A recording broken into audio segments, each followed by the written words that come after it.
Minimnya jumlah penonton kembali menjadi sorotan dalam laga kandang PSM Makassar melawan PSBS Biak pada pertandingan pekan ke-13 Super League 2025 di Stadion Gelora B.J. Habibie, Parepare pada Jumat lalu. Meski bermain di markas sendiri, tribun stadion nampak hanya sebagian kecil kursi yang terisi. Jumlah penonton yang hadir tercatat hanya 1.261 orang. Ini merupakan salah satu laga dengan jumlah kehadiran penonton paling sedikit selama PSM Makassar bermarkas di Parepare. Menanggapi hal tersebut, pelatih PSM Makassar, Thomas Tuchel, memahami alasan supporter yang tidak bisa hadir langsung ke stadion.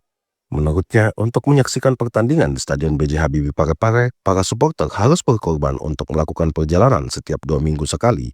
Selain itu, hasil pertandingan terakhir di beberapa laga kandang juga kurang memuaskan.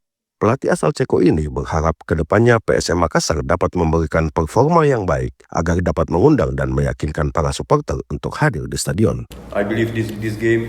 Hasil yang barusan kita dapat ini akan lebih mencoba untuk mengundang mereka, meyakinkan mereka untuk datang mendukung tim ini. Dan saya percaya meskipun mereka tidak datang, mereka tetap mensupport kita lewat menonton dari rumah. Sementara itu, Daeng Ewin yang merupakan salah satu supporter dari komunitas VIP Selatan saat dihubungi RRI juga menyampaikan hal yang sama dengan apa yang disampaikan pelatih PSM tersebut. Menurutnya, faktor jarak yang sangat jauh memang menjadi salah satu penyebab penurunan animo supporter untuk menyaksikan laga di stadion secara langsung. Utamanya juga karena biaya yang harus dikeluarkan selama perjalanan juga cukup besar. Paling kencang ini adalah mungkin faktor jarak ya, 152 km kali 2. Makassar Parepare 150, anggap saja jadi 300 kilo lah pulang pergi.